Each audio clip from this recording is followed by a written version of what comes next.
Les démons nés humains sont des êtres sataniques dotés d'un corps humain. En effet, les démons ont le pouvoir de revêtir un corps humain avant même la naissance, à la conception, avant le stade embryonnaire. Les démons nés humains ou humains nés démoniaques donnent l'impression de grandir comme les autres êtres humains. Mais ce sont des êtres supérieurs dès le départ.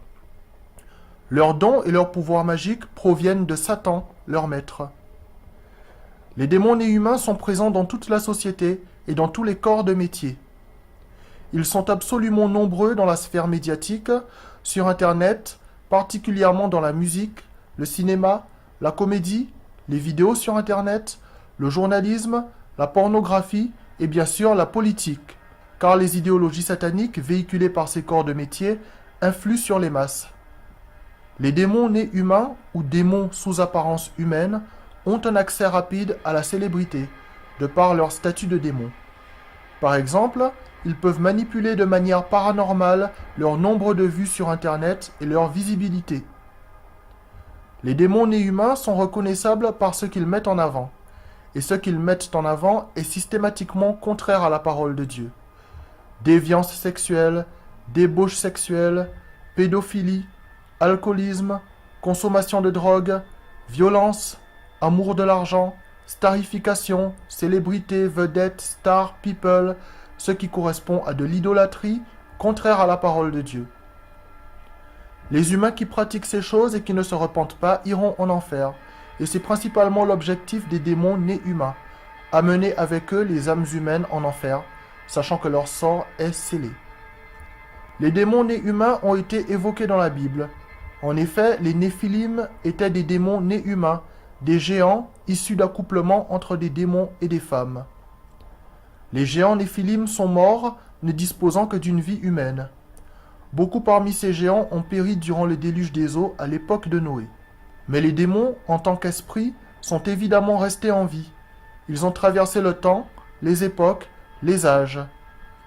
Beaucoup de figures historiques importantes sont des démons nés humains. Ce sont des démons qui ont revêtu des corps humains tout au long de l'histoire.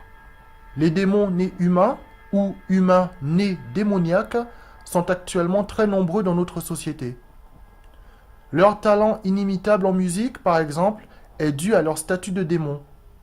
C'est pourquoi ils créent des complexes et des frustrations chez les êtres humains normaux qui n'arrivent pas à atteindre leur niveau, leur talent, leurs connaissances. Ces démons nés humains sont, par exemple, des chanteuses avec une voix saisissante, des chanteurs qui font sensation, des musiciens impressionnants, des musiciennes de génie, qui pour réussir passent tous par un culte satanique comme la sodomie. Ils en font d'ailleurs la promotion. D'autres cultes sataniques sont pratiqués par les démons nés humains, tels que les sacrifices humains, les viols sur enfants, les rituels sataniques, le spiritisme, la sorcellerie. Dans le monde du spectacle, dans la politique, dans l'industrie musicale, dans le jazz par exemple, l'humiliation sodomite est répandue. Il s'agit d'un des cultes obligatoires rendus à Satan. Comme cela a été dit, les démons nés humains ou humains nés démoniaques sont des êtres sous apparence humaine qui créent la frustration chez les êtres humains normaux. En effet, étant dotés de talents et de connaissances supérieures à celles des humains normaux, ils obtiennent de ces derniers une vénération et un culte de la personnalité, dans les médias, sur Internet et lorsqu'ils sont sur scène. L'existence de ces démons nés humains est dévoilée sur Internet. Certains leur donnent le nom de reptiliens, de clones, d'extraterrestres ou d'aliens. Les démons nés humains ou humains nés démoniaques, ainsi que les démons spirituels, périront avec Satan lors du jugement dernier.